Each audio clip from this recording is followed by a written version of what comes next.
Ah, esto ya es de traca.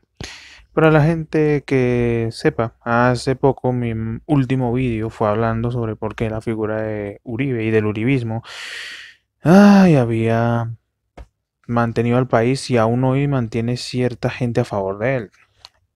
Sin embargo, como si fuera una obra macabra o un juego del destino, recientemente Álvaro Uribe recibió una medida de aseguramiento en su casa por, ya saben, el tema del COVID y mis perros, por un caso bastante curioso para la gente que sea de Colombia, más o menos sabrá de qué es, al parecer Uribe, y aquí voy a explicarlo un poco,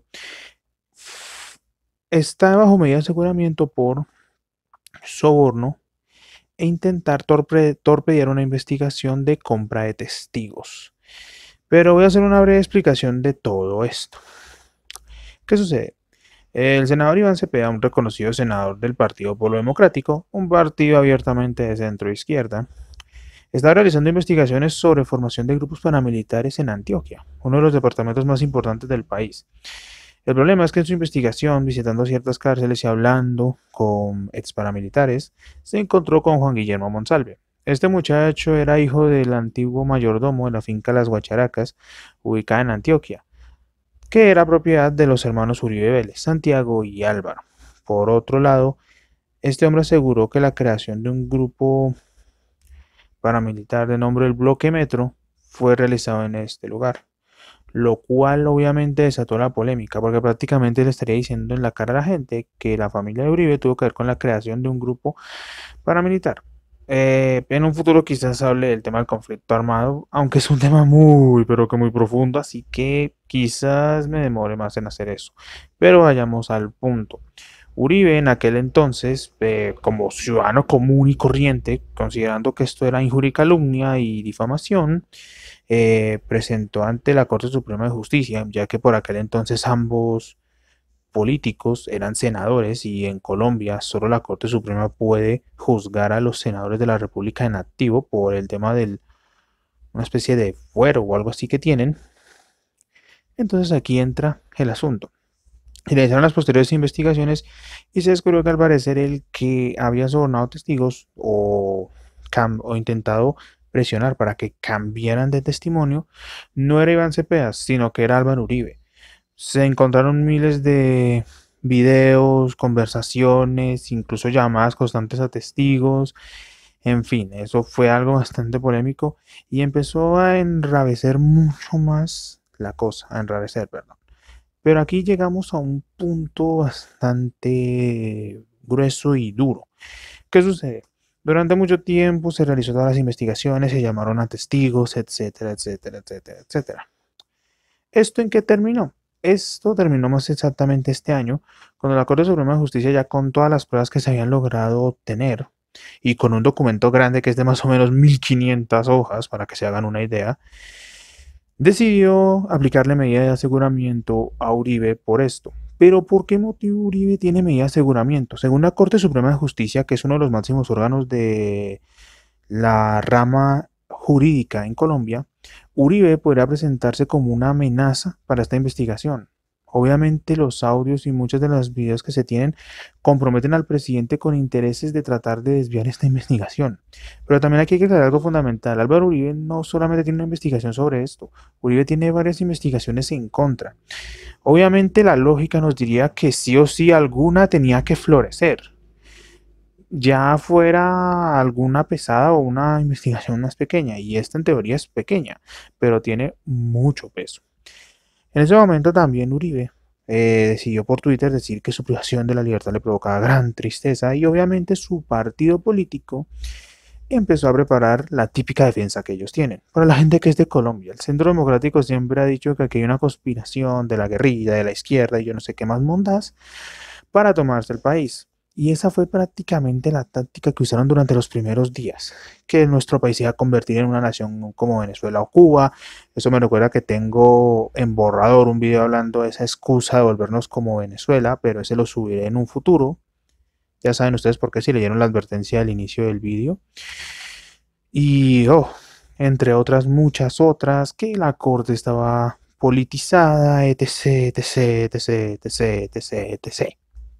El problema es aquí lo siguiente. Posteriormente a esto, también Diego Cadena, el abogado de Uribe por aquel entonces, en ese proceso, también se le puso medida de aseguramiento domiciliaria. En el caso de Cadena se la dio fue la fiscalía, ya que como él no es un aforado, que es decir, la gente como senadores o presidentes, a él pues no se le puede tocar de esa manera, pero también tiene esa medida. Ahora viene la situación mucho más caliente. La situación de Uribe ha hecho enardecer obviamente el problema que actualmente está teniendo el país y es el maldito tema de la puta polarización. Para la gente que no lo sepa, el país más o menos desde 2016 lleva un clima de polarización bastante amplio.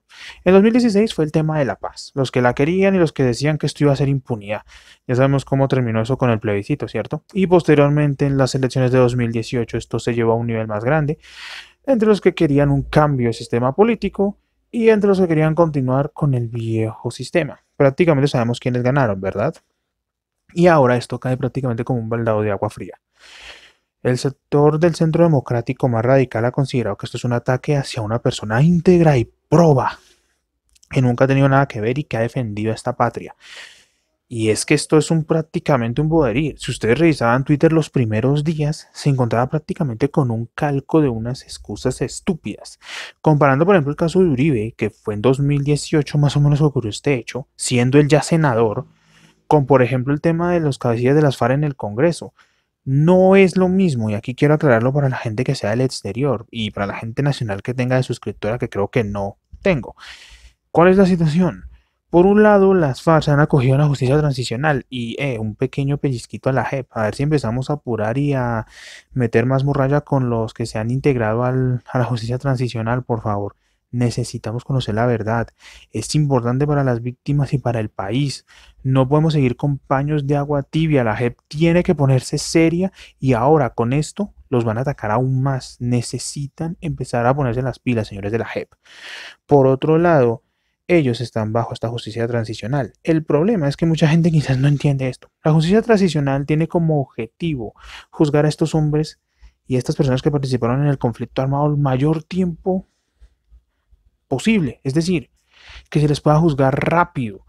En nuestra justicia tradicional, estas investigaciones contra estos líderes de las FARC o la gente que participó en el conflicto podrían tardar hasta más de un siglo. Y no lo digo de coña. Será una investigación muy extensa porque estamos hablando de casos de casi más de 50 años de combate y de sangre derramada.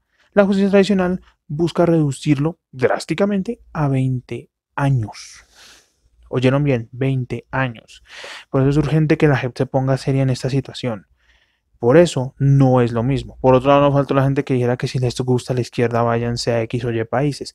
Pero esa es la situación.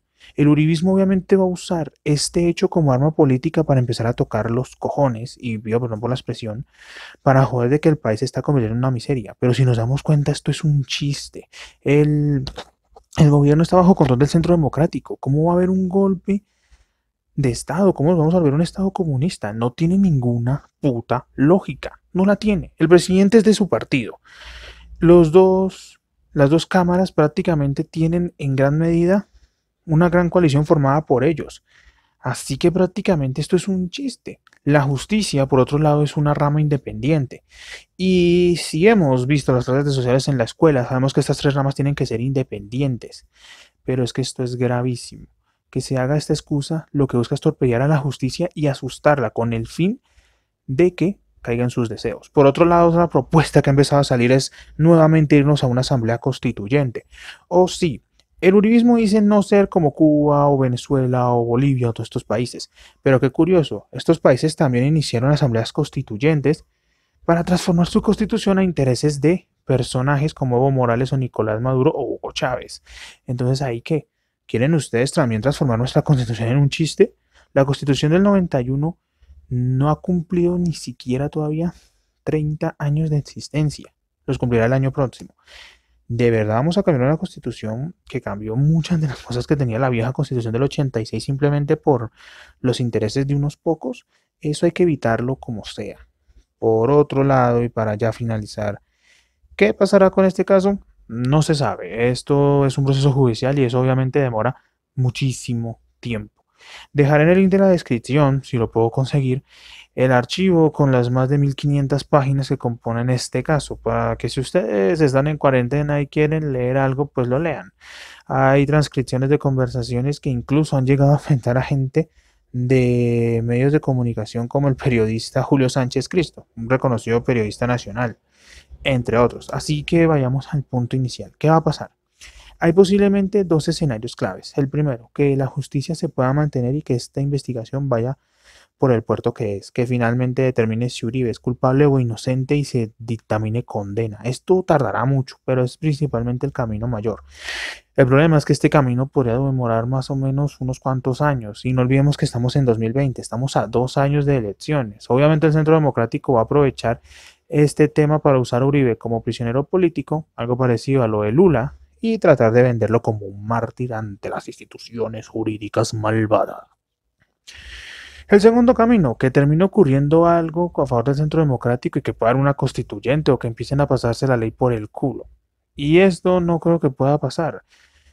Ojalá no pase. Considero que la justicia tiene que actuar. Si bien el caso ha funcionado porque prácticamente es Álvaro Uribe el único presidente hasta el momento en la historia de Colombia que ha terminado encarcelado, creo que hay que esperar. Es muy temprano para cantar victoria, pero creo que hay que calmar las aguas. Así que esperemos.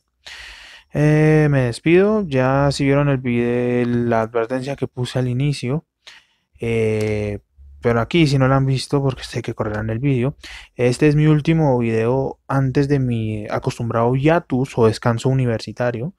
Dejaré también en la descripción un link para iBots para que por favor me sigan desde allí, para que podamos seguirnos desde allí, porque yo trataré de seguir subiendo podcasts en iBots. El iBots es básicamente para que podamos seguir hablando durante mi hiatus universitario.